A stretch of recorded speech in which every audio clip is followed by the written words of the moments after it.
حضرت سلیمان علیہ السلام نے ایک خط لکھا اور اس ہدہد کو کہا. اچھا یہ کوئی سٹوری نہیں ہے جو آپ کے علماء بیان کر رہے ہوتے ہیں, یہ ورڈ بائی ورڈ سورہ النمل آیت نمبر جو ہے وہ 15 سے لے کے 44 تک 30 آیات. جو چیز ان آیات سے ہٹ کے آئے گی میں اس کو مینشن بھی کرتا ہوں.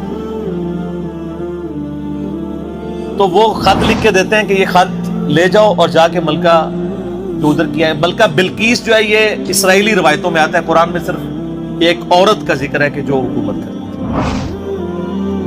اور خط اس کو دے کے پھر دیکھنا اس کا کیا جواب دیتے ہیں. ہدہد جناب لے کے خط پہنچا ہے اور جا کے اب ہدہد ایک خط لے کے آ رہا ہو اور ملکہ کے وہ جا کے بیڈ روم میں سیدھا جا کے لینڈ کرتا ہے.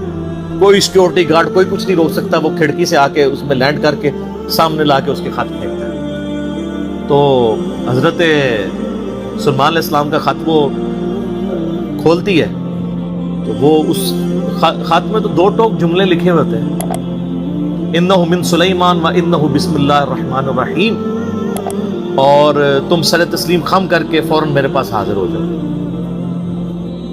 بس یہ 2 لائنوں کا ایک جملہ ہوتا ہے. جب وہ اپنے سرداروں سے مشورہ کرتی ہے تو وہ کہتی ہے میرے پاس ایک معزز خط آیا ہے اور یہ معزز خط سلیمان کی جانب سے ہے. انہو من سلیمان, سورہ النمل آیت نمبر 30. یہ واحد مقام ہے جہاں سورت کے اندر بسم اللہ شریف آئی ہے. ایک عزت والا خط آیا ہے. عزت والا وہ اس لیے کہتی ہے وہ اس کو پتا چل گیا کہ غیر معمولی بندہ ہے کہ ہدہد جس کا خط لے کے آ رہا ہے میرے پاس. تو ظاہر ہے یہ کوالٹی تو اس کے پاس نہیں تھی کہ یہ کوئی کتنا بڑا بادشاہ ہے کہ جس کو اللہ نے یہ حکومت دی ہے کہ جانوروں پہ بھی اس کی حکومت ہے. تو وہ کہتی ہے کہ ایک معزز خط میرے پاس آیا ہے جو سلیمان کی جانب سے ہے اور وہ اللہ کے نام سے شروع ہو رہا ہے. اس سے یہ سنت ٹھہری کہ جب آپ کوئی خط لکھیں کسی کو تو بسم اللہ سے اس کا آغاز کریں, اور اس میں یہ ہے کہ سر تسلیم خم کرو اور میرے پاس حاضر ہو جاؤ. تو وہ اپنے سرداروں سے کہتی ہے کہ میں تمہیں پتا ہے کہ میں کوئی کام اس وقت تک نہیں کرتی جب تک کہ میں مشورہ نہ کر لوں. ہر معاملے میں تم سے میں مشورہ کرتی ہوں. قوم سبا کی وہ ملکہ تھی, تو مجھے بتاؤ تم مجھے کیا مشورہ. تو سردار تو آپ کو پتا ہے جو ان کی تو ایک خاص جنگجو نیچر ہوتی ہے. انہوں نے کہا ہم تو بڑے طاقتور ہیں, بڑے زور آور ہیں, ہم ہر طرح کے بادشاہ کا مقابلہ کر سکتے ہیں, آپ ہمیں حکم دیں دیکھی جائے گی. لیکن وہ تو سمجھدار ہوتی ہے.